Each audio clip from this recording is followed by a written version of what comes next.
Hi, I'm Sarah with House Copper and Cookware in Wisconsin.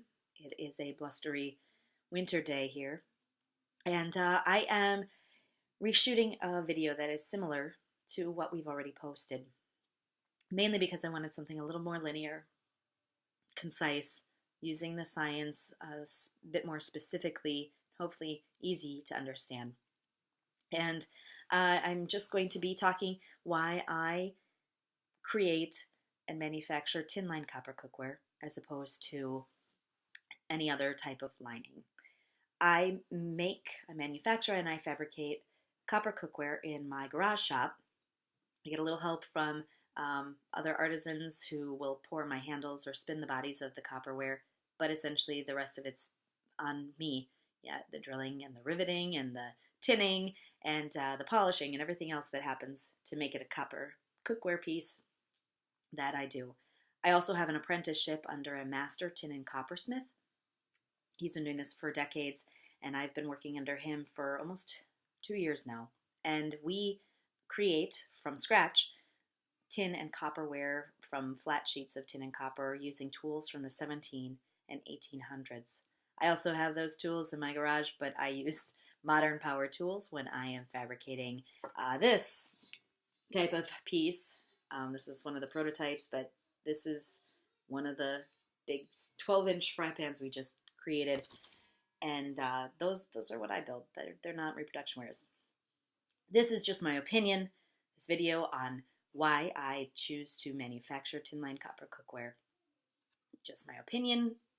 I'm going to give you the science behind my opinion, but as you'll find if you Google this, everyone has an opinion on what interior is better and best and preferred, and it's totally personal opinion. This is mine. You can line copper cookware with a couple different metals, technically speaking. You can use nickel, aluminum, stainless, or tin. I'm going to throw aluminum or nickel right under the bus right away. It's an allergen to some people. Why would you ever fabricate something that could be an allergen to even one customer? So no one really does that anymore. They used to.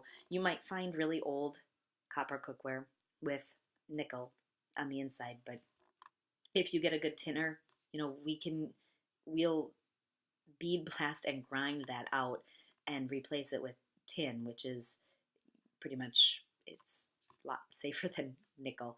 And you can also use aluminum, but aluminum and copper have a kind of tricky relationship. They don't bond easily because of the oxide that forms on aluminum when it's exposed to oxygen. So you would need to bond the two metals together in a vacuum to really make it easy, but then still apply the same or the correct amount of heat to make the metals melt and bond together, which is a pain in the butt for any small manufacturer. And even the big guys, I don't think anyone really does it anymore. If you do buy aluminum lined copper cookware, probably what it is a piece of aluminum cookware that has been plated with a really thin gauge of copper on the outside, or painted copper. So it looks like copper, it's pretty like copper, it's not going to perform like copper, and that's okay. Just telling you what you probably have. So then why not stainless? On a very basic level, stainless is ferrous, meaning it contains iron, and copper is non-ferrous, meaning it doesn't contain iron. Technically, oftentimes, the two types of metals, iron-containing and non-iron-containing, don't bond well on a molecular level. So you can smush the two together. You really can almost combine the two metals and intertwine them in a way where the bond is really strong. We looked at doing that with chrome and copper and putting a chrome interior lining for our copper cookware, but because those two metals didn't bond well, we looked at etching the surface to create these little nanostructures on a molecular level that we could kind of sink the chrome into, and they would be locked together, but they really would be only together using a mechanical bond, not a molecular one.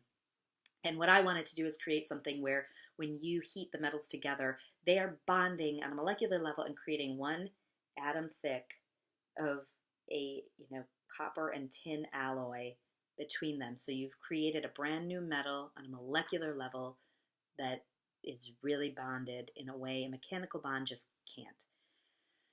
There are some copper cookware manufacturers in Europe who have created what they call a bimetal. It is intertwining the two metals, stainless and copper, in a mechanical way, not a molecular way, but it's still a strong bond. It's just not as strong. Anyway, we also create something, I believe in creating copper cookware that conducts heat well so that you get the efficacy you're looking for when you're purchasing copper cookware. And I'm just going to go on numbers. This is kind of the really sciencey part. And let's say that we're going to heat copper, stainless, and tin the same heat. Kind of the standard is 20 degrees Celsius or whatever. And what are the watts per meter in kelvins, the K value of each metal and their numbers. The higher the number, the better it's conducting heat, the faster it's conducting heat. And that's what you want. You've got copper, which is like 386. You've got tin, which is 68 or 70. And then you've got stainless, which depending on the alloy or the grade of stainless can be anywhere from a 12 to a 45. So it didn't make sense to me to combine copper next to stainless when copper is 386. It's incredibly fast at conducting heating and cooling at a lower temperature. You don't need as much heat. You're being very energy efficient with stainless, which is a 12. So you're looking at this gigantic difference in conductivity, and putting the two next to each other, and you've got one that's heating and cooling really fast and one that's not.